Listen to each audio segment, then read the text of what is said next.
Assalamualaikum warahmatullahi wabarakatuh, Miss Ler. Waalaikumsalam warahmatullahi wabarakatuh. Ya, selamat datang di ruangan kelas Jempa dalam rangka sharing dan diskusi tentang penyebaran pemahaman dan penerapan pengalaman yang judulnya itu budaya positif. Nah, budaya positif ini adalah salah satu modul yang kami pelajari di pendidikan guru penggerak, dan ini adalah juga tugas kami, yaitu menyebarkan pemahaman yang sudah kami dapatkan dan pengalaman yang sudah kami jalani tentang budaya positif di sekolah. Oke, sebelum kita masuk ke 8 poin konsep budaya positif itu sendiri, kami biar kita fokus ya, saya mau minta teman-teman untuk fokus di dalam ruangan ini dulu, mungkin dalam beberapa menit ini. Sebelumnya kami mau memberikan satu ice breaking. Ice breakingnya sederhana. Boleh semuanya ke depan dulu perhatiannya. Oke. Saya punya highlighter ya, highlighter. Nah, ice breakingnya itu instruksinya adalah mendengarkan. Oke, listen, mendengarkan. Oke. Ini 1, yang ini 2. Kalau yang ini 3. Oke. Jelas? Saya ulangi sekali lagi ya. Ini 1, yang ini 2, kalau yang ini 3. Instruksinya mendengarkan. Oke. Kita coba ya. Ini berapa? 1. Oke, ada yang jawab 1, ada yang jawab 2, ada yang jawab 3. Oke, kita cek lagi. 1. Yang ini? 2. Yang ini? 2. 2, ada yang 3, ada yang 4. Oke, beda-beda gitu ya. Jawabannya 1 sampai 3 aja Miss Rita ya. Oke, lagi. Ini 1. Ini berapa? 1. Ini 1 nih? 1. Bukan 3? Oke. Oke. Lagi ya. Yang ini? 2. Oke. Ini? 1. Ini? 1. Ini? 1. Kalau yang ini? 3. Kalau yang ini? 3. Wah, Masya Allah, guru Fatih hebat-hebat ya. Ada yang mau sharing how to solve this? Ada yang mau? Miss Sepia. Tadi konsepnya mendengarkan Miss Sepia ya. Gimana Miss? Mendengarkan. Saya tidak mendengarkan angkanya, saya mendengarkan bacaannya. Ini artinya Kata. satu kata, berarti 1. Ya. Oke. Terus kalau yang kedua apa tadi? Yang ini. Yang sama ini. Berarti yang ini. Ya. Walau berapapun spidol yang saya kasih berarti tetap 2 ya Miss ya. Oke, good. Yang terakhir, kalau yang ini 3. Jadi walaupun saya bilang kalau yang ini 3 karena tadi instruksinya mendengarkan bukan melihat ya. Tepuk tangan dulu buat kita semua. Masya Allah ya, hampir semua bisa solve tadi ya. Oke, itu adalah salah satu ice breaking yang untuk memusatkan kembali fokus kita. Mungkin banyak ice breaking lainnya bisa kita terapkan mungkin nanti di kelas dalam pembelajaran. Oke, kita masuk ke intinya Miss.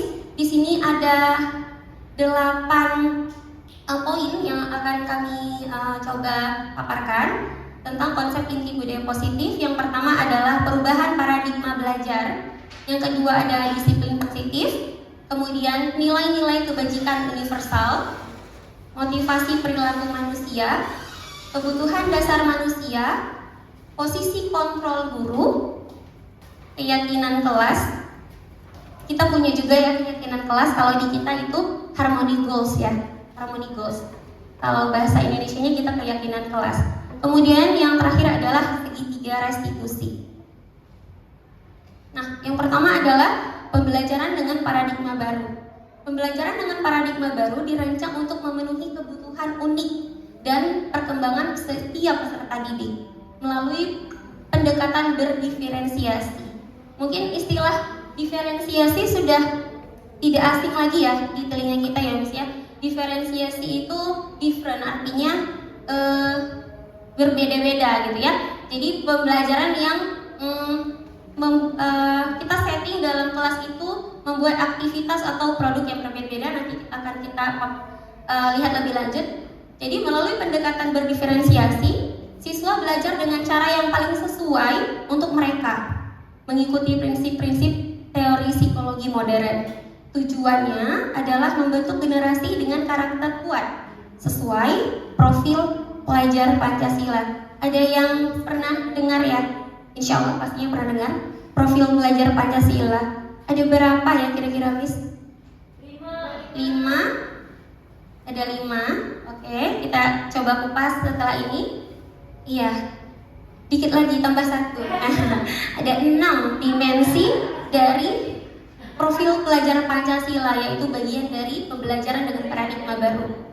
Ada beriman, bertakwa kepada Tuhan Yang Maha Esa, berakhlak mulia, kemudian berkebinekaan global, bergotong royong, kreatif, bernalar kritis, dan mandiri. Jadi tujuan pembelajaran dengan paradigma baru ini adalah kita pengen membuat murid-murid kita itu mempunyai salah 1, salah 2, salah 3, atau salah 6 ya, dari 6 dimensi ini. Kalau murid kita sudah punya 6-6-nya, berarti insya Allah kita adalah guru yang sudah sukses membuat anak-anak kita mempunyai profil pelajar Pancasila.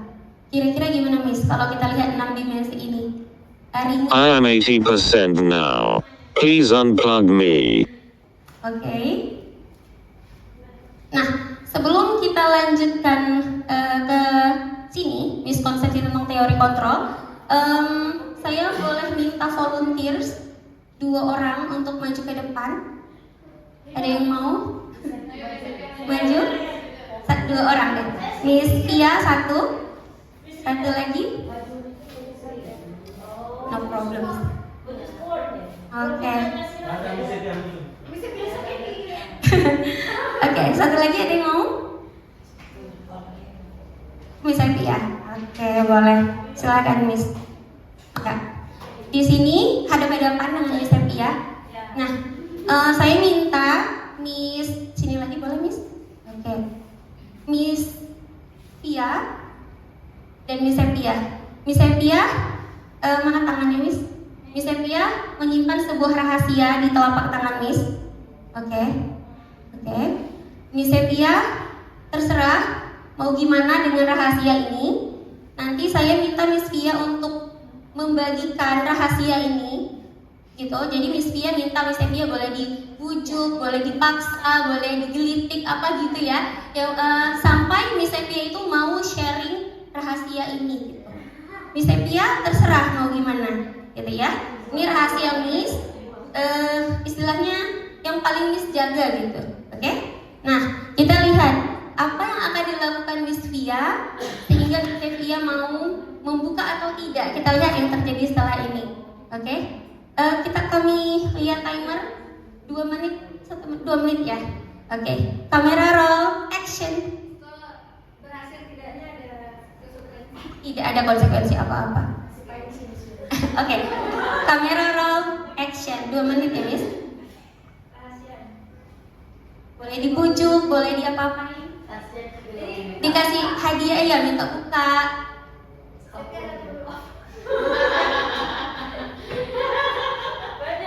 Traktir misalnya.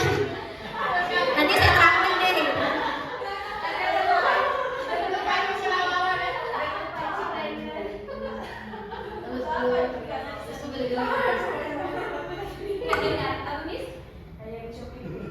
Minta dengan baik-baik.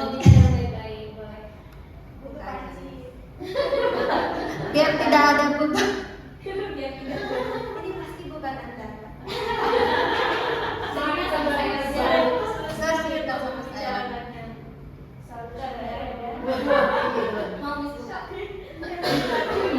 Berusaha lagi, ayo sampai dibuka.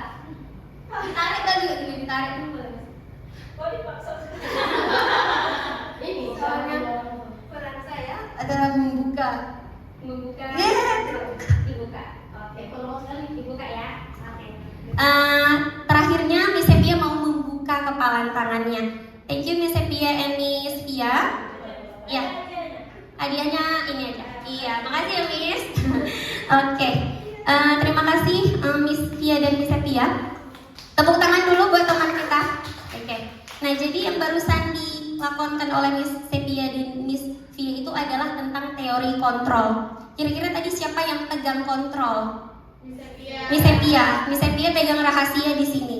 Miss Sepia bebas. Kontrolnya di Miss Sepia. Miss Sepia boleh buka, boleh tidak, ya. Itu tergantung dari keinginan Miss Sepia mau share atau tidak. Kontrolnya dia gitu. Kalau Miss Sepia mau mengalah, Miss Sepia boleh. Kalau Miss Sepia mau tetap kekeh nggak mau buka, boleh gitu. Nah, Miss Pia adalah orang di luar diri Miss Pia adalah orang di luar Miss Sepia, yang mana dia membujuk dengan baik-baik tadi pertamanya ya, kemudian dengan paksaan gitu ya, dan terakhirnya kontrolnya itu balik ke siapa? Ke Miss Sepia.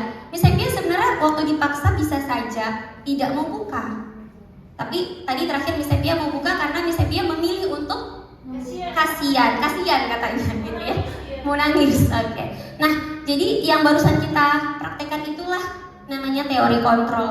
Nah, jadi sebenarnya kalau kita lihat lagi, kontrol itu balik ke diri kita sendiri, baik sebagai guru, sebagai ibu, mungkin sebagai orang dewasa. Nah, menurut Miss Miss, anak-anak punya nggak kontrol itu? Mereka punya nggak? Punya. Jadi setiap manusia itu punya kontrol diri, even itu anak kecil. Jadi kita nggak mungkin bisa mengontrol mereka, karena yang mengontrol mereka adalah siapa? Diri sendiri. Kayak tadi mau dipaksa mau apa, kalau nggak mau buka tetap nggak mau. Jadi kontrol diri itu memang ada di diri masing-masing, baik anak kecil maupun orang dewasa. Nah, di sini ada miskonsepsi tentang teori kontrol. Jadi adalah konsep yang salah tentang teori kontrol. Yang pertama, persepsi guru bisa mengontrol murid. Nah, coba kita refleksi lagi. Mungkin selama ini kita merasa kita bisa mengontrol murid kita. Apakah kita bisa mengontrol murid kita, Miss? Menurut Miss, bisa? Tidak sepenuhnya. Kadang-kadang bisa, kadang-kadang enggak gitu ya. Nah, jadi di sini memang di modul ini dikatakan persepsi tentang guru mengontrol murid itu adalah sesuatu yang salah. Yang mana nyatanya sebenarnya guru itu nggak bisa mengontrol murid. Kenapa? Karena kontrolnya itu memang di mereka. Contoh, misalnya kita mau buat dia untuk rajin belajar, tapi kalau dia nggak punya kontrol di diri dia, kalau dia nggak mau, dia nggak akan rajin kan gitu ya.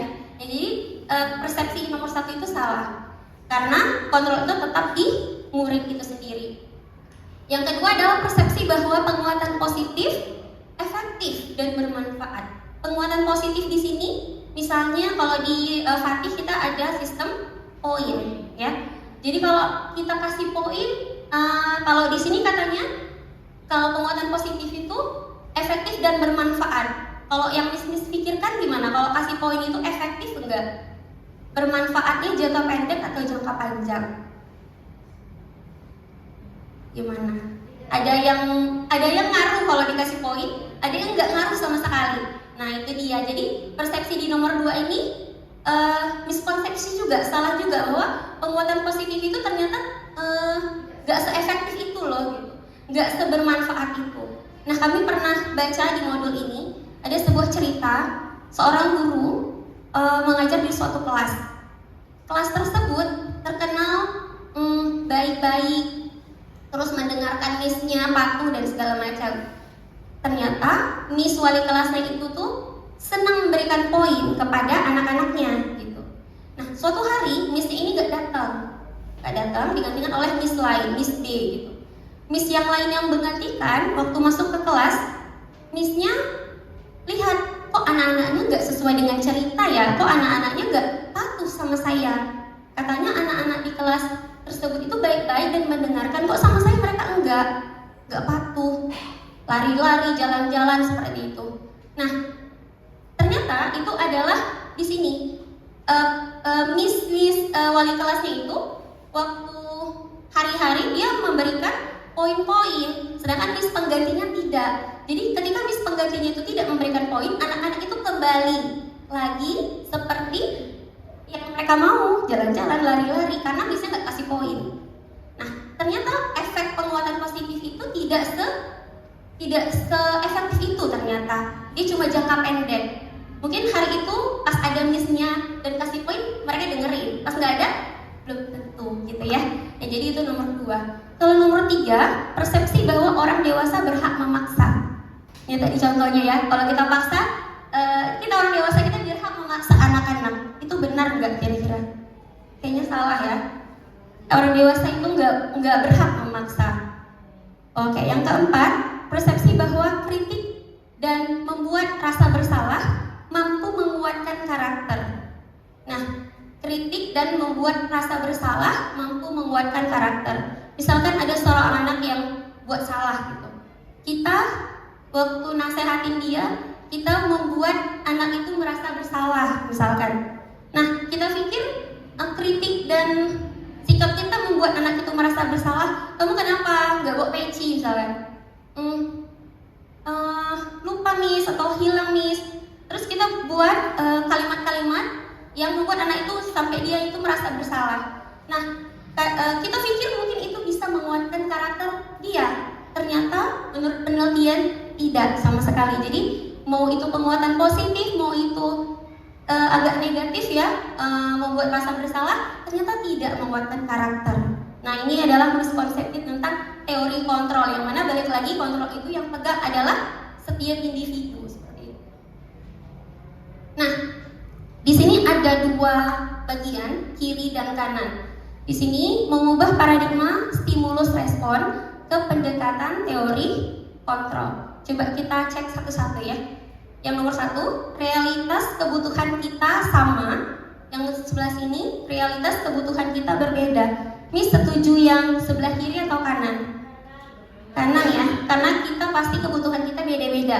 Kebutuhan Miss Iti akan beda dengan kebutuhan Miss Rida. Kebutuhan Miss Dira beda dengan kebutuhan Miss Emi dan sebagainya. Jadi kebutuhan kita beda-beda. Kebutuhan anak-anak kita juga gitu. Kebutuhan misalnya Nufus dengan kebutuhannya Zahwa atau Koko itu beda gitu. Tidak ada yang sama. Yang kedua, semua orang melihat hal yang sama. Satu lagi, semua orang memiliki gambaran yang berbeda-beda. Mungkin di sini kita bisa singkat dengan POV ya, point of view.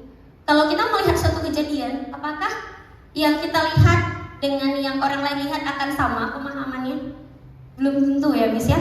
Pasti akan berbeda-beda. Yang saya lihat dengan yang Miss Sepia lihat mungkin beda gitu. Jadi setuju yang kanan atau kiri? Yang kanan ya. Oke, nomor 3. Kita mencoba mengubah orang agar berpandangan sama dengan kita. Yang sebelah kanan, kita berusaha memahami pandangan orang lain tentang dunia atau sesuatu hal. Bisa nggak kita coba ubah POV orang, ikutin kita? Nggak bisa ya. Pasti semua orang punya pandangannya masing-masing. Pasti yang kanan juga ya. Oke, perilaku buruk dilihat sebagai sesuatu yang salah. Perilaku buruk dilihat sebagai sesuatu yang salah. Gimana Miss? Setuju nggak dengan kalimat ini? Perilaku buruk dilihat sebagai sesuatu yang salah. Atau semua perilaku memiliki tujuan. Setuju yang kanan. Jadi perilaku buruk pun sebenarnya memiliki tujuan. Untuk apa dia melakukan hal yang buruk gitu ya? Jadi semua perbuatan itu ada tujuan. Ya, Miss Dila mau bilang sesuatu? Enggak, kan perilaku yang buruk itu kan walaupun sesekali kayak kasar, bisa aja kasar itu karena dia melindungi diri. Nah, itu dia. Jadi ada tujuannya ya, Miss Ida ya. Ya, terima kasih Miss Ida tambahannya. Orang lain bisa mengontrol saya. Hanya saya atau hanya Anda yang bisa mengontrol diri Anda. Ini juga berlaku ke siswa kita, Miss. Jadi Miss belum bisa mengontrol saya, kata siswanya. Karena siswa sendiri yang punya kontrol terhadap dirinya. Kemudian yang selanjutnya, saya bisa mengontrol orang lain. Atau Anda tidak bisa mengontrol orang lain. Yang mana? Kanan ya, pasti ya. Oke, pemaksaan ada pada saat bujukan gagal. Misalnya, yang contoh Miss Sepia tadi lagi ya. Pemaksaan ada pada saat bujukan gagal. Tadi pertama Miss Via bujuk gagal terus ya. Terus jadinya agak maksa gitu ya. Oke. Ya. Nah, ini kalimat yang pertama. Kalimat yang kedua, kolaborasi Kolaborasi dan konsensus menciptakan pilihan-pilihan baru. Konsensus di sini tuh keputusan yang diambil berdasarkan mufakat, berdasarkan hasil diskusi, kayak gitu, konsensus. Jadi kolaborasi dan hasil diskusi menciptakan pilihan-pilihan baru. Kira-kira yang mana lebih enak, kanan atau kiri? Kanan ya. Oke. Kayaknya dengan kerjasama dan diskusi lebih ada pilihan lain gitu, selain bujuk dan maksa gitu ya. Model berpikir menang kalah atau model berpikir menang-menang, win-win solution. Win-win solution or this one? Win-win solution. Nah, ternyata yang kita sedang bahas itu adalah yang sebelah kiri itu semuanya stimulus respon. Mungkin waktu kita kuliah dulu pernah kita belajar tentang teori stimulus respon. Kalau kita dikasih stimulus, seseorang akan merespon seperti itu ya. Nah, kita akan mencoba mengubah paradigma stimulus respon ke pendekatan teori kontrol. Jadi yang kita setujui tadi di sebelah kanan ini adalah teori kontrol, yang mana kontrol itu adalah milik masing-masing pribadi. Nah, kita lanjut ke disiplin positif. Nah, disiplin berasal dari bahasa Latin, disiplina, yang artinya belajar. Nah, ternyata arti disiplin sendiri itu belajar. Karena biasanya kita melihat arti disiplin itu sering dikaitkan dengan hal-hal negatif. Misalkan, kamu kalau tidak patuh didisiplinkan, misalkan dari kerjaan atau dari kelas gitu. Nanti didisiplinkan, biasanya itu negatif ya, konotasinya negatif gitu. Nah, ternyata artinya dari bahasa Latin itu sendiri itu belajar. Jadi seseorang yang memiliki disiplin diri, jadi disiplin dari diri dia sendiri, berarti mereka bisa bertanggung jawab terhadap apa yang dilakukannya, karena mereka mendasarkan tindakan mereka pada nilai-nilai kebajikan universal. Nah, di sini jadi orang yang punya disiplin diri di dalam dirinya sendiri, dia akan bertanggung jawab karena dia melakukan tindakan itu karena percaya pada nilai yang dia yakini. Nilai yang dia yakini misalkan nilai hormat, nilai saling menghargai gitu ya, nilai kebersihan, keselamatan banyak. Jadi nilai-nilai kebajikan universal ini nilai-nilai yang baik, nilai-nilai positif yang kita jalankan di kehidupan kita sehari-hari seperti itu. Nah, lanjut ke disiplin positif. Disiplin positif adalah pendekatan yang menekankan kesadaran dan pemberdayaan siswa tanpa perlu menggunakan imbalan, ancaman, ataupun hukuman. Nah, dengan disiplin ini siswa diajak untuk memahami dan bertanggung jawab atas tindakan mereka, sehingga mereka termotivasi dari dalam diri, bukan karena tekanan eksternal. Nah, jadi tujuan disiplin positif ini sebenarnya sangat baik, yaitu kita pengennya anak-anak ini melakukan sesuatu itu bukan karena dikasih imbalan, kasih poin, bukan karena diancam, bukan karena dihukum, tapi karena motivasi dari dalam diri. Kita semua pasti punya ya motivasi dari dalam diri, bukan karena tekanan eksternal. Nah, kita lihat di selanjutnya. Nah, sebagai pendidik, tujuan kita adalah menciptakan anak-anak yang memiliki disiplin diri yang tadi, sehingga mereka bisa berperilaku dengan mengacu pada nilai-nilai kebajikan universal dan memiliki motivasi intrinsik dari dalam, bukan dari luar. Nah, jadi motivasi perilaku manusia itu ada dua, ekstrinsik dari luar, intrinsik dari dalam. Ya, jadi dari luar ada dua poin untuk menghindari ketidaknyamanan atau hukuman. Yang satu lagi untuk mendapatkan imbalan atau penghargaan dari orang lain.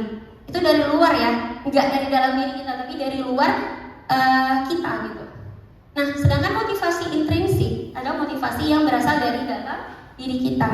Jadi kalau kita melakukan sesuatu atas dasar motivasi, kita cek lagi, ini saya melakukan ini karena ekstrinsik atau karena intrinsik, karena takut dihukum atau karena mau dapat penghargaan.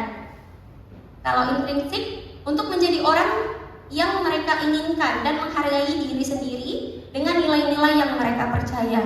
Nah, coba kita kasih satu contoh. Misalnya kita sebagai guru datang ke sekolah, kan kita 7.40 maksimal ya. Kita datangnya 7.30. Kalau miss-miss di sini, kira-kira kalau datang 7.30 karena yang mana di antara 3? 1, 2, atau 3? Oke. Saya hitung dalam hitungan ketiga, boleh buat 1, 2, atau 3 ya.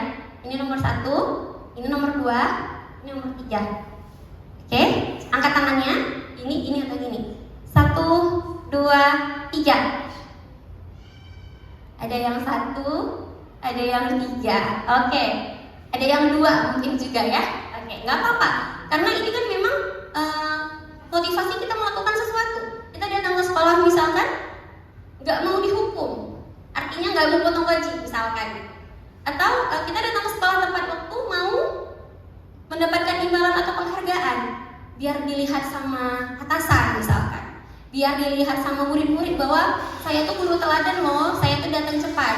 Berarti itu motivasi kita masih dari luar. Kalau kita melakukannya karena itu. Tapi kalau kita melakukannya karena nomor 3, karena memang ya guru itu harus datang cepat, datang on time. Karena memang saya sadar guru itu harus datang tepat waktu. Nah, kalau ini sudah ada dalam diri kita, berarti kita sudah mempunyai motivasi intrinsik. Yang mana kita juga nggak munafik, pasti kita pernah ya melakukan sesuatu karena ini dan karena ini, pastinya. Dan ini mungkin ada, tapi nggak selalu gitu ya. Itu manusiawi, it's normal. Oke. Di sini ada 3 poin yang mau saya bahas. Yang pertama hukuman, kedua konsekuensi, satu lagi ada istilah baru namanya restitusi. Nah, kita ceknya seperti tadi ya, 1 poin. Nah, kalau hukuman dia itu tiba-tiba, tidak diharapkan atau sangat melukai, itu hukuman. Kalau konsekuensi sudah diketahui anak-anak, terus masuk akal. Oke? Kalau restitusi itu adalah sebuah proses bagi murid untuk memperbaiki kesalahannya. Nah, misalnya nih, kita ambil contoh kasus di sekolah kita. Kita ada murid melakukan suatu kesalahan. Apa ya yang paling sering misalnya? Ngejek teman, iseng, nggak buat PR gitu ya, nggak buat peci. Biasanya yang kita kasih kalau misalnya nggak buat PR apa? Minus poin. Oke. Berarti itu masuknya ke hukuman atau konsekuensi? Konsekuensi, karena sudah diketahui. Anak-anak udah tahu kalau saya nggak buat PR saya akan minus 3 misalkan. Berarti itu masuknya ke sini. Misalnya gini, tidak bawa peci. Tidak bawa peci kan mereka memang tidak bawa dan itu untuk sholat. Tapi kita memberikan sesuatu yang secara tiba-tiba pas itu terfikir, terus mereka tidak mengharapkan itu, atau mungkin mereka nggak suka melakukan itu. Misalnya kita suruh kamu nggak bawa peci, kutip sampah misalkan. Menurut Miss, kutip sampah masuk ke hukuman atau konsekuensi? Hukuman ya, karena tidak ada kaitannya dengan sholat itu sendiri. Atau kamu nggak bawa peci, kamu lari keliling lapangan, nggak ada kaitannya. Terus kita sebagai guru juga tiba-tiba kasihnya, ya kan? Berarti itu masuknya ke hukuman. Nah, kalau hukuman, yang poin kedua, murid akan tersakiti. Kalau di konsekuensi, murid dibuat tidak nyaman. Kalau di restitusi, murid mendapatkan penguatan. Nah, murid akan tersakiti, misalnya kayak tadi, suruh keliling lapangan, capek, panas-panas, dia tersakiti gitu ya. Tapi kalau di restitusi, murid tidak akan mendapatkan itu, Miss. Murid akan mendapatkan penguatan. Jadi kita bantu mereka untuk lebih kuat karakternya. Nanti akan saya bahas lebih lanjut di segitiga restitusi. Yang poin selanjutnya, murid belajar menyembunyikan kesalahan. Biasanya kalau kita kasih hukuman, murid-murid itu akan belajar menyembunyikan kesalahan. Ya, jadi mereka itu nggak kayak belajar bohong atau menyembunyikan kesalahan. Jangan tahu Miss, nanti dihukum gitu.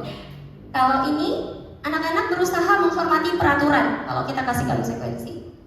Tapi kalau di restitusi, murid belajar memecahkan masalah dan mencari solusi sendiri. Jadi di sini mungkin lebih bagus outcome-nya karena mereka belajar memecahkan masalah dan mencari solusi. Yang selanjutnya, kalau kita kasih hukuman, murid akan membenci peraturan yang kita buat tadi. Gitu. Kok disuruh kutip sampah, kayak gitu, nggak suka gitu ya.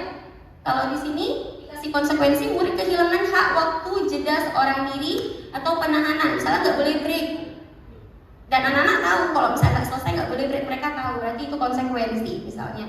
Tapi kalau di restitusi, murid menghormati dirinya dan orang lain. Jadi gara-gara dikasih proses restitusi itu membuat murid jadi bisa menghormati dirinya dan orang lain. Yang selanjutnya, kalau di hukuman, sistem nggak akan berjalan jika murid tidak takut. Jadi kalau misalnya dikasih hukuman, dia hari pertama oke, hari kedua oke, hari selanjutnya alah nggak takut lagi lah, orang suruh kutip sampah doang. Hari ini nggak bawa peci, besok nggak bawa peci, udah 5 hari nggak bawa peci. Hari Senin, ya udahlah nggak apa-apa, orang suruh kutip sampah doang, gitu ya. Jadi dia nggak takut lagi. Kenapa? Karena dia ini nggak berjalan kalau anaknya itu nggak takut gitu kalau hukuman itu. Tapi kalau konsekuensi itu membutuhkan bantuan guru untuk monitoring dan supervisi terus menerus. Jadi di sini peran guru sangat besar untuk konsekuensi itu. Kita cek lagi dilakukan enggak konsekuensinya kayak gitu.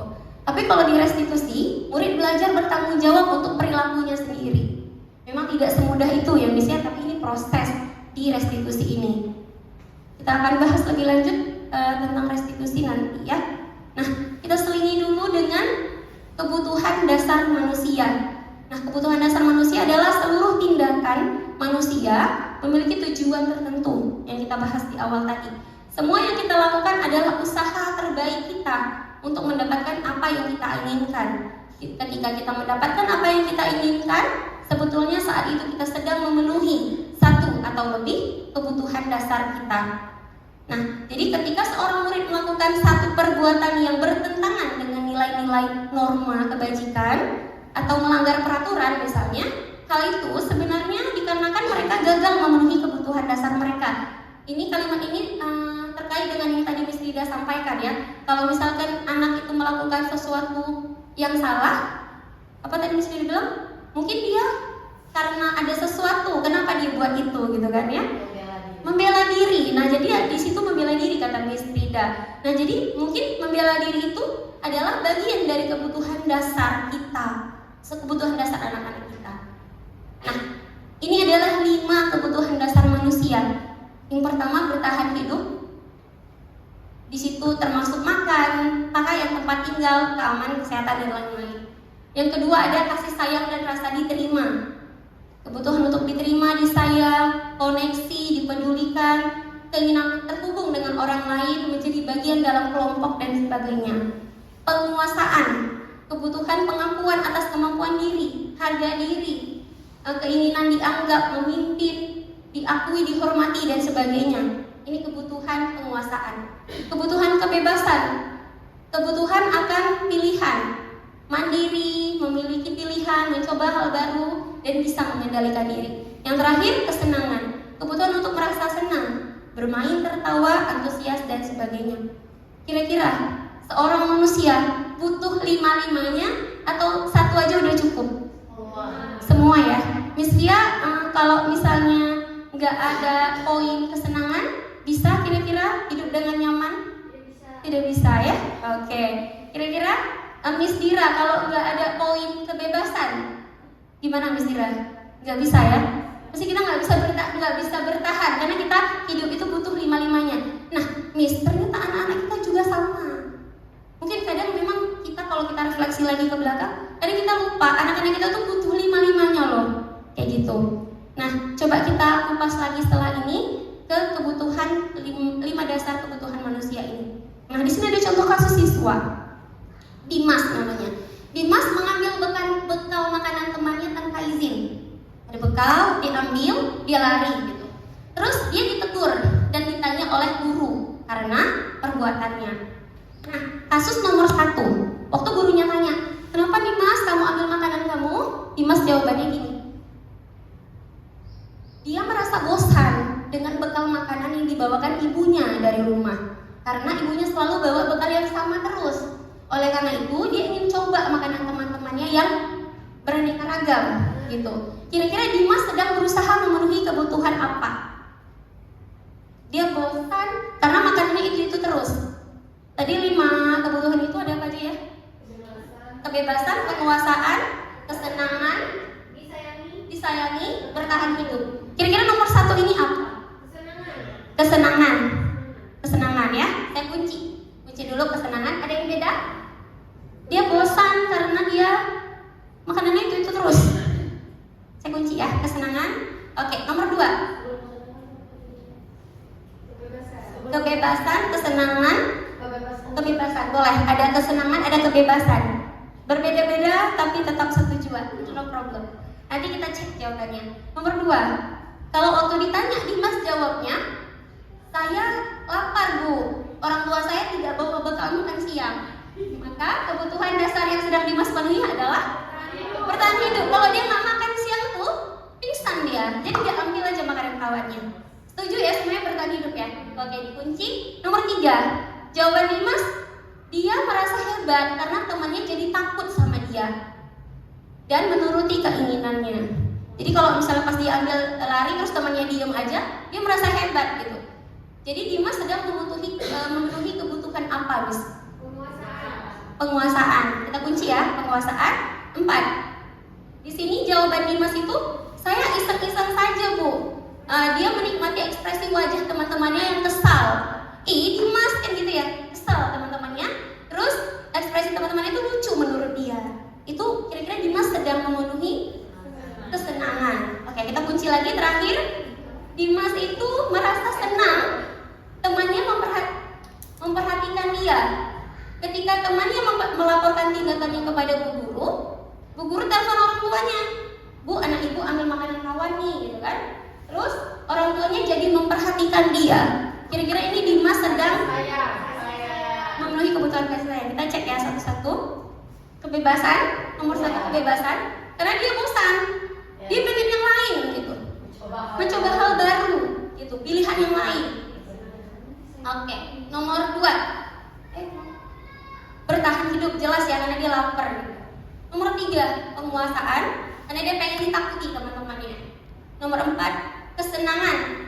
Dia karena lihat kawannya ekspresinya menurut dia lucu, menurut dia itu kesenangan buat dia.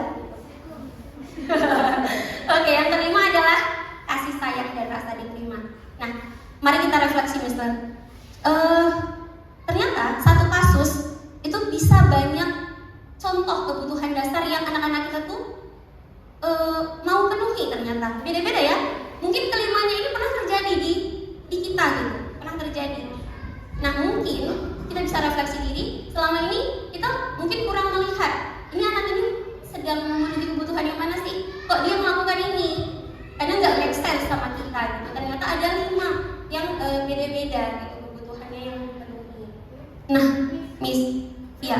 Tapi berarti dalam satu kasus itu bisa jadi lebih dari satu kan kekurangan mereka tuh. Bisa jadi kayak kasih sayang plus dia pengen kesenangan juga atau apa. Iya, bisa jadi seperti itu. Jadi motivasi orang melakukan sesuatu itu kan nggak mesti hanya satu ya. Tadi contohnya itu satu-satu. Mungkin dalam satu jawabannya tadi mungkin bisa ada 2 kebutuhan dasar yang ingin dia penuhi. Bisa jadi seperti itu, Miss Tia. Oke ya, kita lanjut ke posisi kontrol. Nah, tadi kita udah belajar teori kontrol yang tadi Miss Sepia dan Miss Tia laporkan. Sekarang kita belajar tentang posisi kontrol. Ternyata dalam teori budaya positif itu ada 5 Miss, posisi kontrol. Penghukum. Kita posisi kontrol guru ya sekarang. Penghukum, pembuat rasa bersalah, teman, pemantau, manajer. Nah, sebelum kita jawab yang ini kita refleksi sama-sama ya. Sebelum kita jawab yang ini, penghukum dari katanya sudah jelas ya. Jadi guru yang suka menghukum anak-anaknya, memberikan hukuman yang tiba-tiba menyakiti atau membuat anaknya tidak senang. Yang kedua, pembuat merasa bersalah. Membuat merasa bersalah kita dengan kalimat-kalimat kita yang banyak ini, kita buat anak itu sampai dia merasa bersalah di sini, gitu ya. Yang ketiga, sebagai teman. Kita ngomong sama dia layaknya teman kita, jangan gitu lah nah, gitu ya, misalnya itu sebagai teman. Yang keempat, pemantau. Gurunya nggak ngapa-ngapain, cuman kasih beberapa kalimat, tapi dia memantau perkembangan si anak di sini. yang observer. Nah, sini benar tidak observer atau observasi. Kemudian yang terakhir sebagai manager. Gurunya berusaha memanage siswanya. Nah, kira-kira dari 1, 2, 3, 4 atau 5, manakah yang paling sering kita lakukan sebagai guru? Miss? 2, 3, 4. Miss, kasih tangannya Miss. Ada yang 2, ada yang 3, ada yang 4. Ada yang 2, 3. Oke. Insya Allah di Fatih hampir tidak pernah kita melihat yang atas, insya Allah ya Miss ya. Yang kelima ada? Ada juga. Oke, kita nanti kupas bersama di antara 5 ini. Nah Miss, ternyata di 5 posisi kontrol ini, itu 2 yang ini, penghukum dan pembuat merasa bersalah, itu sangat tidak disarankan. Itu identitas gagal istilahnya. Nah, di sini teman dan pemantau ini identitas sukses. 1, 2, 3 ini identitas sukses, tapi levelnya beda-beda, gitu ya. Nah, di 2 ini penghukum dan pembuat merasa bersalah itu kontrol guru, tapi kontrolnya itu kontrol negatif. Kita kontrol anak-anak kita, tapi kontrol negatif arahnya, gitu ya, yang dikatakan di modul ini. Nah, di sini teman dan pemantau ini kontrol positif ternyata. Ini controlling juga tapi lebih positif. Nah, sedangkan manajer bukan guru lagi yang pegang kontrol, murid.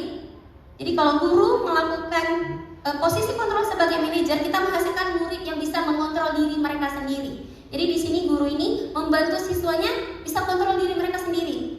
Nah, jadi bedanya di sini kontrol negatif 2 di sini kontrol positif, di sini anak bisa kontrol dirinya sendiri. Nah, gimana nanti caranya? Nanti caranya kita lihat di belakang ya. Nah, ini contoh penerapan 5 kasus, 5 posisi kontrol. Murid datang terlambat ke sekolah saat hari Senin pas upacara. Nah, kita tebak-tebakan lagi ya, Miss. Oke, nomor 1, keliling lapangan upacara sambil jongkok. Guru yang sebagai penghukum. Oke, kita kunci. Nomor 2, berapa kali Miss harus memberitahu kamu selalu saja mengecewakan Miss. Kita buat anaknya merasa bersalah, berarti pembuat rasa bersalah. Nomor 3, ayo dong ikuti aturan sekolah, tolong bantu Miss kali ini aja. Untuk kali ini ya, sudah tidak apa-apa, kali ini gak apa-apa. Lain kali jangan kayak gini lagi ya nak. Teman, kita kunci. Nomor 4, kamu sudah melanggar peraturan sekolah. Kamu tahu konsekuensinya? Setelah upacara jumpai wali kelas untuk dikurangi poin dan jangan ulangi lagi. Atasnya manajer, pemantau tadi Miss. Pemantau? Atau manajer? Pemantau, kita kunci. Terakhir, apakah kamu tahu apa kesalahan kamu? Kira-kira bagaimana kamu memperbaiki kesalahan ini? Jadi di sini manajer ya, si guru tuh berusaha untuk tanya sama anaknya gitu ya. Kita cek. Penghukum, oke ya, setuju semua benar. Pembuat rasa bersalah, teman, jadi diajak seperti ngomong sama teman. Pemantau dan manajer, seperti itu. Jadi kalau kita lihat kalimatnya, 2 di sini kontrol negatif, 2 di sini kontrol positif. Yang terakhir, anak-anak bisa mengontrol dirinya dengan jawaban-jawaban mereka. Yang mana kita bantu, ya kan? Kita fasilitasi mereka dengan pertanyaan yang bisa membuat mereka sadar seperti itu. Memang nggak instan. Miss, nanti kalau kita buat kayak gini anak-anak kalau nggak sadar gimana kan gitu ya. Tapi ini namanya proses, Miss. Gitu ya. Kita butuh. Boleh. Sebentar. Yes. Ya silakan, Miss.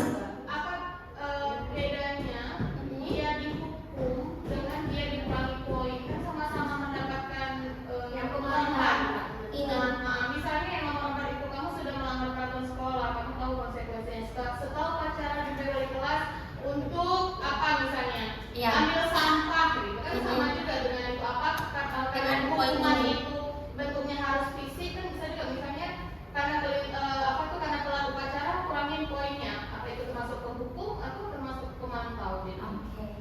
Oke, ada yang mau coba menjawab? Oke, Miss Via boleh? Mungkin tadi ada di penjelasan sebelumnya. Ya, mungkin tadi Miss minta izin ya.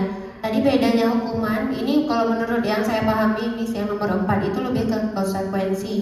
Bedanya tadi hukuman itu dia secara tiba-tiba Miss. Jadi tidak dibicarakan sebelumnya, tidak ada kesepakatan sebelumnya, tiba-tiba, dan bentuknya itu menyakiti murid atau tidak masuk akal. Tadi beda dengan konsekuensi. Konsekuensi itu memang sudah kita bicarakan sebelumnya dengan anak-anak dan masuk akal gitu. Jadi dikurangi poin kan tidak menyakiti mereka, tidak membuat lelah seperti itu. Tapi memang ada konsekuensi seperti itu. Sudah tahu Ya, poinnya adalah mereka tahu, tidak tiba-tiba dan tidak menyakiti gitu ya. Nah, jadi kalau misalnya kayak gini, kita udah bikin agreement nih. Oke, kalau kamu telat sekolah, kamu akan apa misalnya? Tadi ambil sampah misalnya gitu ya, nggak lari tadi itu. Ambil sampah. Tapi kan ini kita udah bikin agreement, anak-anak udah tahu.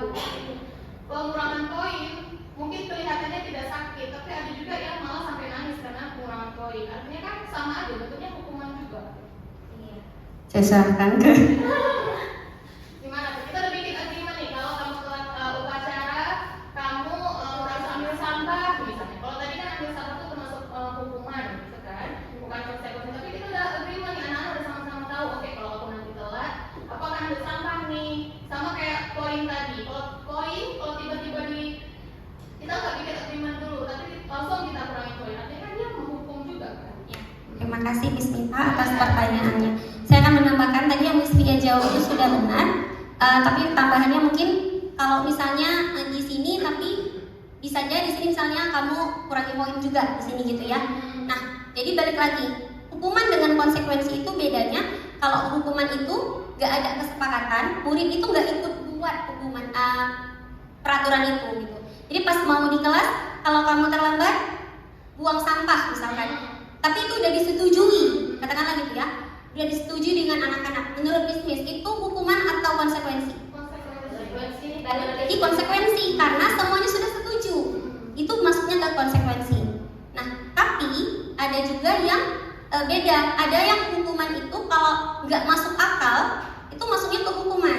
Misalnya masuk akal, masuknya ke konsekuensi. Contoh gini, Miss Rida berolahraga. Miss Rida kan lagi mau main basket nih misalnya.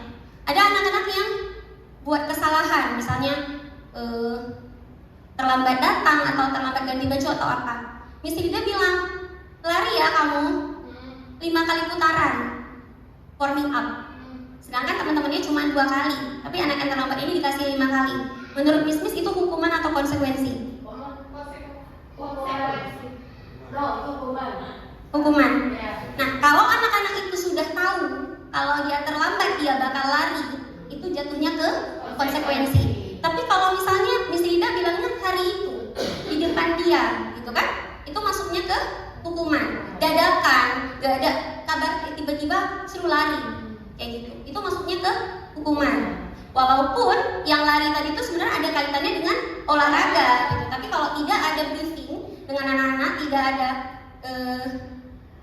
pembicaraan gitu, masuknya ke hukuman. Kalau ada berarti ke konsekuensi. Artinya konsekuensi itu nggak harus pengurangan poin kan, bisa jadi kayak Apapun. tadi misalnya ambil sampah juga bisa konsekuensi kalau Anak-anak setuju.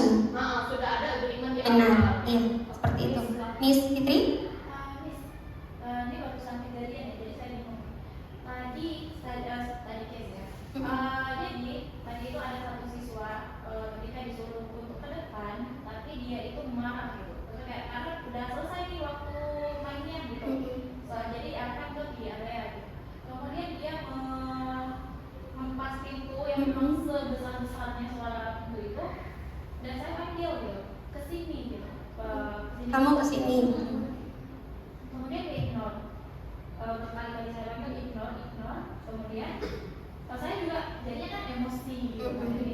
Jadi saya berusaha ambil waktu dulu supaya saya waktu ngomong tadi itu nggak emosi juga gitu. Kemudian beberapa saat baru saya panggil kesini dulu. Kemudian yang saya lakukan pertama kali, kamu tahu apa yang kamu lakukan? Tahu. Kesalahan kamu apa?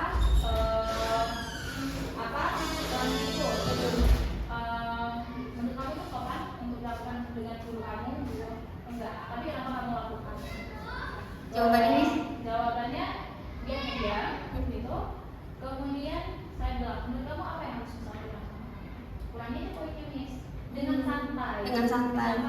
Bulannya itu poinnya berapa Miss? Bulan 25. Oke, 25 gitu. Kemudian kamu nggak sekali dua kali terjadi seperti ini berkali-kali. Kenapa Miss selama ini tidak Miss menegur kamu, tapi tidak pernah yang seperti ini seperti hari ini? Karena Miss mau lihat seberapa bisa kamu menerapkan Miss, seberapa bisa kamu menguji kesabaran Miss gitu. Selama ini nggak pernah kasih yang gimana gitu, paling disrespect dari lima sama yang selima, tidak yang seperti hari ini. Jadi memang di depan orang ramai gitu. Nah, menurut Miss itu masuk ke hukuman atau gimana gitu ya? Ya, sebelum kita lihat ke situ, kita pahami dulu. Dia itu melakukan hempas pintu, pasti ada alasannya. Kenapa dia hempas pintu? Ada 5 nih alasan seseorang melakukan sesuatu. Dia ingin memenuhi apa kira-kira dari cerita Miss Fitri tadi misalnya? Dia sedang memenuhi yang mana? Kesenangan, kasih sayang. Dia nggak jawab. Dia hempas pintu, pas disuruh ke depan nggak mau. Bisa jadi kebebasan. Mungkin dia pengen di situ, tapi Miss suruh ke depan. Dia padahal pengen mengendalikan, dia pengennya di situ gitu, tapi Miss suruh ke depan. Mungkin dia merasa tidak ada kebebasan di situ. Mungkin gitu ya. Jadi bisa jadi kebutuhan dasar dia itu. Nah, apalagi dari Miss Fitri pertanyaannya yang terakhir? Apakah itu konsekuensi atau hukuman yang saya lakukan? Oke, ini Miss. Bedanya konsekuensi dengan hukuman. Kira-kira yang Miss Fitri lakukan tadi arahnya kemana? Miss Fitri tadi cuma tanya-tanya aja ya, ngomong-ngomong, tanya-tanya. Miss Fitri ada melakukan sesuatu yang membuat dia tersakiti? Gak ada ya? Meminta mereka, sebenarnya 16.30 itu memang udah kesepakatan kita, anak-anak ke sana. Iya. Berarti, ya, tapi dia tidak mau gitu ya. Berarti kita cek lagi di sini. Sebentar. Nah, di sini. Yang Miss lakukan tadi menurut saya, atau sebelum saya jawab, Miss ada yang mau menjawab? Di antara 5 ini Miss Fitri tadi melakukan yang mana? Kalau dari yang udah dijelasin, menurut saya sih ke manajer, karena Miss Fitri pertama menanyakan apa yang udah kamu lakukan, kemudian Miss harus bagaimana nih untuk ini konsekuensi yang kamu ini, dan dia menentukan sendiri pengurangan 25 poin. Jadi menurut saya dia manajer, Miss Fitri sebagai manajer. Oke. Ada yang lain yang mau mencoba atau setuju dengan Miss Nita? Setuju sih. Setuju. Iya, Miss. Iya. Kalau peran kontrol itu bisa lebih satu juga nggak Miss? Tadi kalau menurut yang saya dengar dari paparan Miss Fitri itu lebih manajer tapi pembuat merasa bersalah juga gitu. Ini kan sebenarnya tujuannya biar anaknya sadar gitu ya, nggak mengulangi gitu. Walaupun tadi sebenarnya itu agak negatif efeknya gitu. Ya. Terima kasih Miss Fia dan Miss Nita. Tadi jawaban Miss Nita, Miss Fitri sebagai manajer, karena jawaban pengurangan 25 poin itu dari anak, solusinya tuh dari dia, gitu ya. Nah, Miss Fitri melakukan sebagai manajer. Pertanyaan Miss Fia, bisa nggak Miss satu guru itu pas melakukan sesuatu tindakan memiliki atau menduduki 2 atau lebih posisi kontrol? Bisa jadi. Mungkin tadi di posisinya Miss Fitri benar melakukan hal yang kayak bertanya, solusinya kita tanya sama anak kayak gitu. Nah, tapi mungkin tadi ada rasa kamu Miss Fitri ngomong sama siapa tadi, si anak itu membuat anak itu merasa bersalah. Mungkin ada kalimat-kalimat kita yang membuat dia merasa bersalah seperti itu. Miss kecewa sama kamu misalkan. Miss begini, kamu sering kali seperti ini misalkan. Nah, jadi bisa jadi jawaban Miss Fia itu bisa jadi satu tindakan yang kita lakukan membuat 2 atau lebih posisi kontrol, seperti itu ya. Jadi nggak kita kotakkan satu-satu, bisa 1 atau lebih. Ini udah tadi ya. Kita next. Nah, 2 poin terakhir, keyakinan kelas. Oke. Mengapa keyakinan kelas bukan peraturan kelas? Nah, kita bilangnya keyakinan, bukan peraturan, bukan rules, tapi keyakinan. Karena agreement bersama gitu ya. Nah, karena benar Miss, karena seseorang lebih bersemangat menjalankan apa yang dia aturan tertulis. Jadi kalau kita sudah meyakini sesuatu, pas kita jalanin itu dengan sukarela, dengan ikhlas tanpa paksaan gitu ya. Tapi kalau aturan bisa jadi kita terpaksa melakukannya. Begitu juga dengan murid kita, mereka perlu memahami arti dari suatu tindakan yang harus mereka lakukan agar tidak hanya mengikuti aturan, tidak hanya mengikuti sesuatu tanpa tahu tujuan. Makanya tujuan keyakinan kelas ini tuh biar mereka tuh tahu alasan dibalik kita melakukannya gitu. Nah, membutuhkan keyakinan kelas itu bersama anak-anak. Itu bersifat abstrak, universal, jadi kalimatnya itu kalimat yang umum. Gunakan pertanyaan, pernyataan atau kalimat yang positif. Jadi kalau misalnya yang keyakinan kelas itu dia bukannya kayak misalnya ya, jangan buang sampah sembarangan. Jangan buang sampah sembarangan itu positif atau negatif kalimatnya? Negatif. Bisa nggak kita jadikan kalimat positif? Buanglah sampah pada tempatnya. Nah, jadi keyakinan kelas itu baiknya bersifat kalimat positif agar mudah diingat, tidak terlalu banyak. Mungkin 5 poin udah cukup gitu ya. Sesuai dengan kondisi kelas supaya mudah diterapkan, sesuai kebutuhan. Jadi mungkin keyakinan kelas 1 beda dengan keyakinan kelas 6. Kelas 1 butuhnya apa misalkan? Kelasnya lebih rapi, berarti keyakinannya dibuatnya ke arah situ. Mungkin kelas 6 butuhnya yang lain lagi. Nah, jadi disepakati dengan anak-anak seperti itu. Kemudian semua murid dilibatkan saat membuat. Jadi bukan hanya ini ya nak, program kelas kita bukan seperti itu, tapi apa kira-kira menurut kalian kelas kita tuh baiknya itu seperti apa gitu. Nah, meninjau kembali dari waktu ke waktu. Misalkan udah 1 semester, keyakinan kelas ini udah kayak misalnya nih, keep the class clean misalkan. Kelasnya tuh maunya yang bersih. Tapi udah 1 semester kelasnya udah bersih nih. Apakah keyakinan kelas yang poin itu perlu kita tetap taruh atau kita bisa ganti dengan yang lain yang butuh kita kembangkan? Gitu. Jadi kita bisa ganti, kita bisa cek dari waktu ke waktu yang lebih relevan gitu. Mana dia?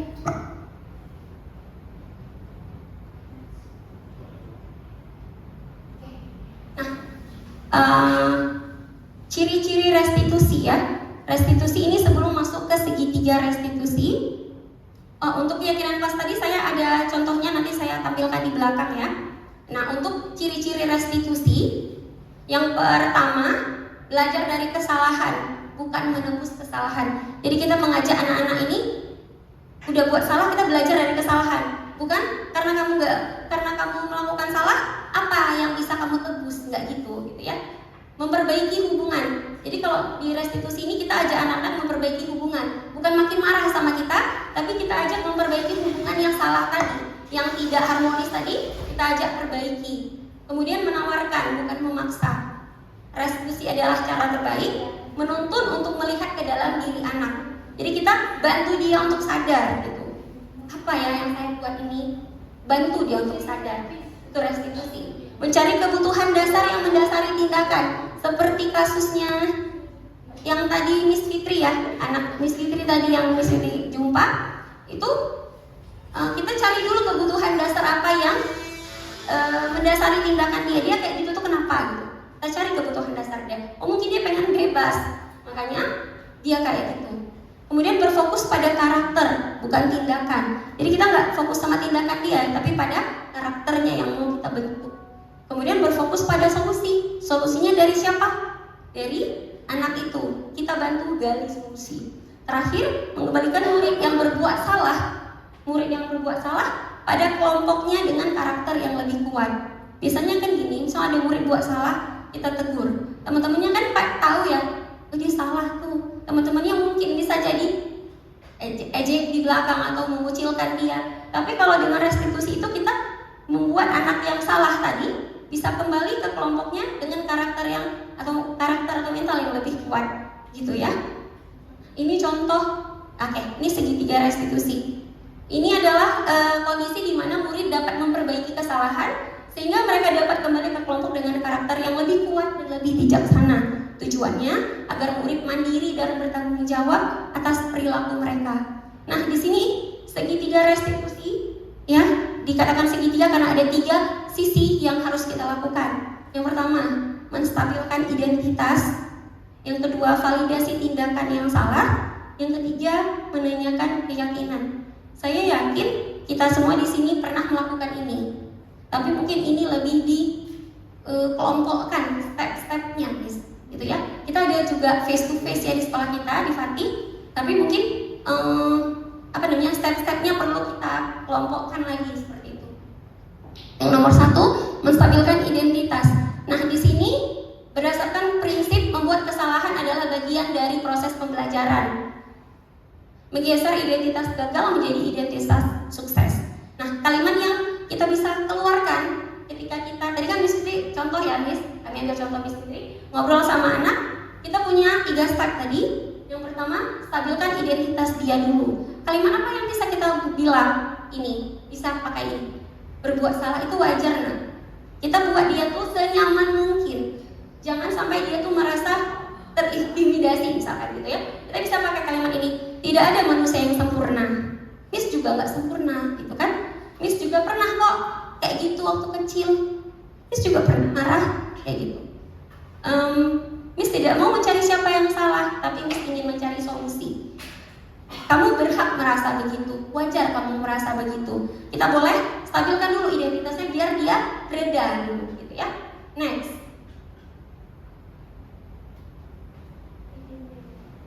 Kenapa dia nggak mau? Nomor 2, validasi tindakan yang salah. Ini berdasarkan prinsip perilaku, setiap perilaku berusaha memenuhi kebutuhan dasar. Guru akan menggeser pemikiran stimulus menjadi stimulus respon menjadi teori kontrol yang tadi kita sudah bahas. Mengenali dan mengakui kebutuhan murid akan memperbaiki hubungan. Kalimat yang bisa kita pakai, kamu pasti punya alasan. Kamu pasti punya alasan mengapa buat kayak gitu. Padahal kamu bisa melakukan yang lebih buruk dari ini ya. Jadi kayak kalau kamu lebih marah, kamu bisa lebih dari ini. Maksudnya kayak lebih marah dari ini, bisa-bisa aja gitu kan. Kamu patut bangga karena telah melindungi sesuatu yang penting untuk kamu. Kamu melakukannya karena mempertahankan sesuatu yang penting untuk kamu kayak gitu. Jadi di sini kita validasi tindakan dia yang salah. Dia salah memang, tapi kita validasi dulu. Misalnya dia main-main, kenapa nak main-main? Seru ya main-mainnya ya. Kita validasi dulu tindakan dia. Nah setelah dia iya, setelah dia jawab, baru kita pakai yang terakhir. Kita tanyakan lagi keyakinan kelasnya. Ini berdasarkan untuk memunculkan motivasi dari dalam dirinya. Mampu menguatkan keyakinannya dengan tindakannya yang salah. Dia udah salah tadi. Jadi kita menguatkan keyakinannya dengan tindakan yang salah. Kalimat yang bisa kita pakai, apa keyakinan kelas kita? Apa harmony goals kalau kita ya istilahnya harmony goals kita? Nilai apa yang udah kita sepakati? Oh kita harus saling menghargai Miss. Kan dia tahu ya karena udah tertempel gitu. Kemudian seperti apa gambaran sebuah kelas yang kamu idamkan gitu, yang ideal. Kamu ingin menjadi orang yang seperti apa gitu. Jadi di sini kita menanyakan hal-hal yang dia yakini gitu. Balik ke keyakinan kelas, dikaitkan gitu. Nah, mungkin ini terakhir pengalaman saya menerapkan keyakinan kelas dan segitiga restitusi. Di keyakinan kelas, saya mengajak anak-anak untuk curah pendapat dulu pertama tentang mereka mau kelas yang kayak gimana. Saya kasih sticky notes, mereka tulis, kemudian tempel di depan, kemudian saya cari benang merahnya, kami bacakan sama-sama, yang sama nanti saya bantu tuliskan di depan, gitu. Nah, terus kita diskusi sama anak-anak. Menurut kalian misalnya, keep the class clean itu nilai yang kayak tadi nilai kebajikan. Manfaatnya untuk apa? Mereka jawab kebersihan, cleanliness, kayak gitu kan. Nah, contohnya, jadi kita juga bahas Miss contoh nyatanya. Keep the class clean itu contoh nyatanya seperti apa? Buang sampahnya masuk Miss ke tong sampah. Kalau di luar berarti belum, kayak gitu. Atau mejanya rapi, itu masuk ke keep the class clean. Jadi mereka yang antusias memberikan contoh-contoh itu gitu. Nah, jadi setelah didiskusikan, setuju semua, ditulis dulu, baru dibahas lagi, tanya contoh-contoh dari masing-masing keyakinan itu. Nah, setelah setelah fix, baru nanti ditempelkan di depan kelas seperti itu. Nah, itu pengalaman saya menerapkan keyakinan kelas. Jadi mudahnya adalah ketika mereka melakukan sesuatu yang salah, kita bisa refer ke sini, kita bisa balik ke sini. Kira-kira kamu belum melakukan yang mana nih? Oh, yang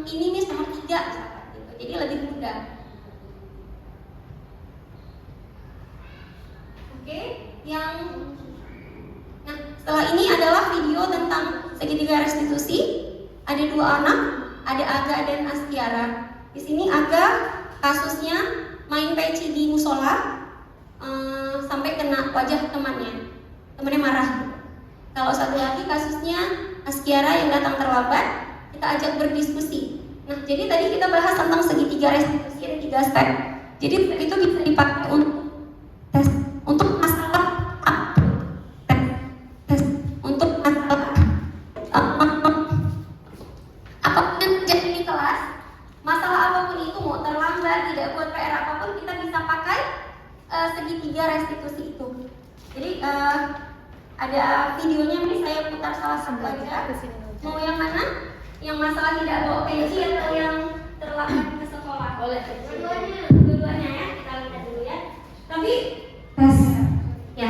Tapi ini bukan maksudnya saya bilang sudah seperti ini, atau tidak, itu bisa dikembangkan lagi. Kalimat-kalimatnya kan bisa dari kita ya, gitu ya. Kita nonton sama-sama videonya.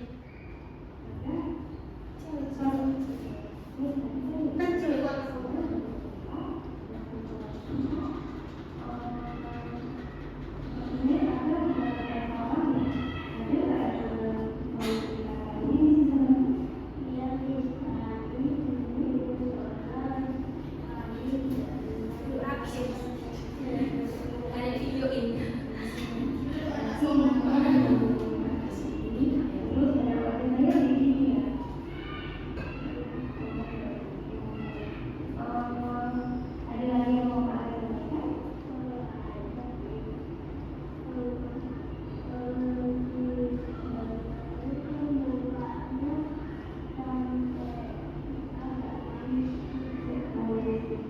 Jadi ceritanya pecinya kena muka kayak gitu, merah dan peci mau nangis.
nanti boleh main-main ke YouTube saya ya Miss, ada di YouTube. Saya kebetulan udah jadi YouTuber awal-awal gitu ya. Jadi boleh nanti cek yang Mas Kira kasus terlambat, nanti saya boleh share linknya. Sama dengan yang tadi pakai segitiga restitusi juga. Jadi sekiranya jadi apa namanya, mencari kira-kira solusinya dari dia itu seperti apa gitu. Nah sebelum kita tutup, terakhir ini saya minta Miss 1 menit untuk refleksi menjawab pertanyaan ini. Apa hal yang paling menarik perhatian bisnis tentang pemaparan budaya positif hari ini? Mungkin hal tersebut kayak menarik atau baru atau apa, atau pengen diterapkan, atau hal yang ternyata saya belum tahu bedanya ini sama bebas ya. Jadi hal yang menarik perhatian Miss. 1 menit untuk menulis, nanti ditempel.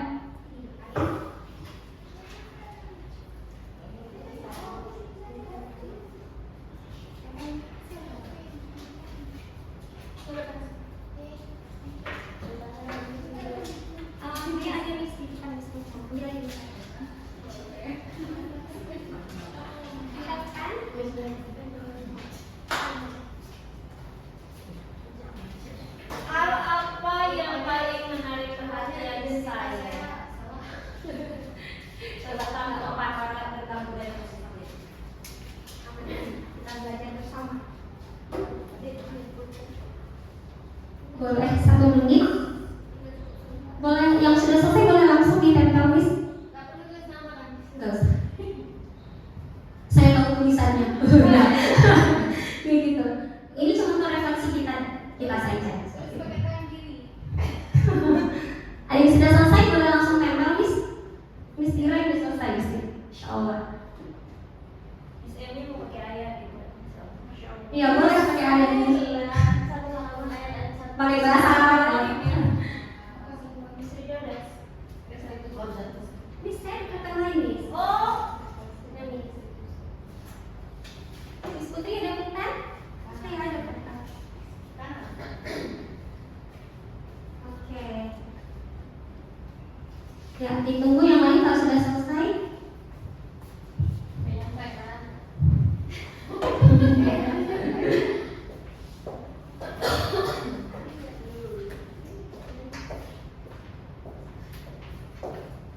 Ih, Putri nyontekin. Nanti kita baca sama-sama.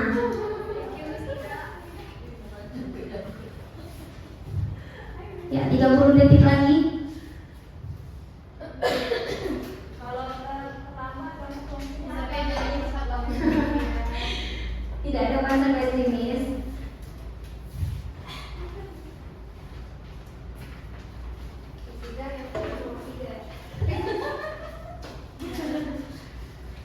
Miss nggak mau ya?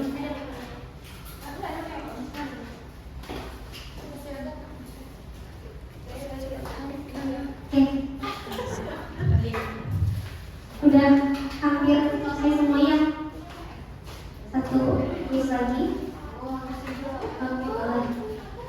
2 lagi ya. Terus saya sebelum pulang saya minta 1 volunteer dong untuk membacakan. Boleh, Miss Tia boleh. Oh bentar, ada 2 lagi. Ayo kita tunggu Miss Tia. Sudah? sama semuanya. Enggak apa-apa Miss, yang lagi. Sama karena saya lihat sama kayak saya. Ayo, 10 detik terakhir. Ada lagi? Ya, ada lagi. Ada yang mau membantu saya Mas? Miss Dira, boleh Miss Dira? Boleh Miss Dira.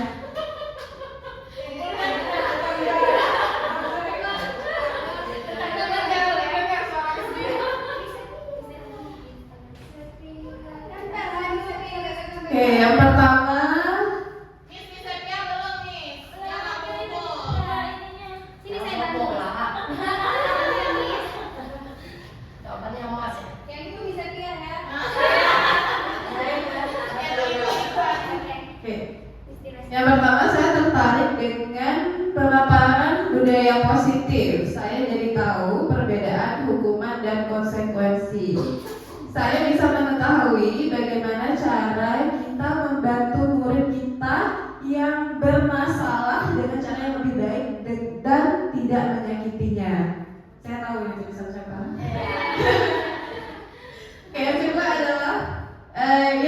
adalah saya jadi tahu perbedaan hukuman, konsekuensi, dan restitusi.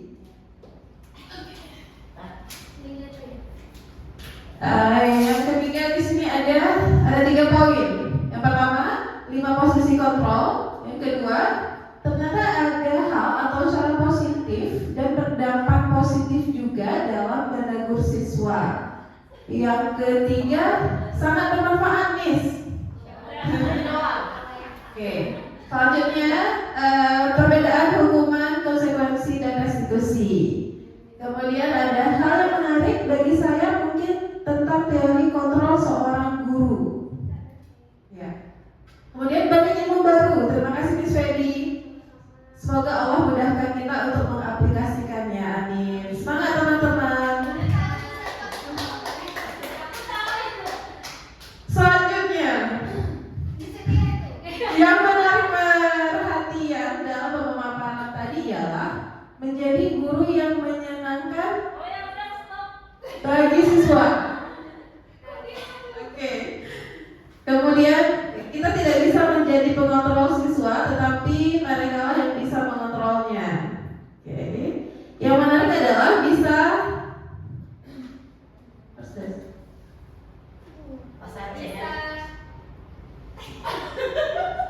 bisa loh ingatin anak-anak yang buat salah tanpa menghukum. Pendekatan yang baik bisa membuat anak-anak lebih terbuka pikirannya. Oke. Tipe atau jenis posisi kontrol menyelesaikan masalah dengan 5 kebutuhan dasar, hukuman versus restitusi. Terima kasih Miss Mira, tepuk tangan untuk Miss Mira. Ya, terima kasih refleksinya teman-teman. Semoga kita bisa mengaplikasikannya dalam kehidupan kita sehari-hari di sekolah, gitu ya. Mungkin ini penutup.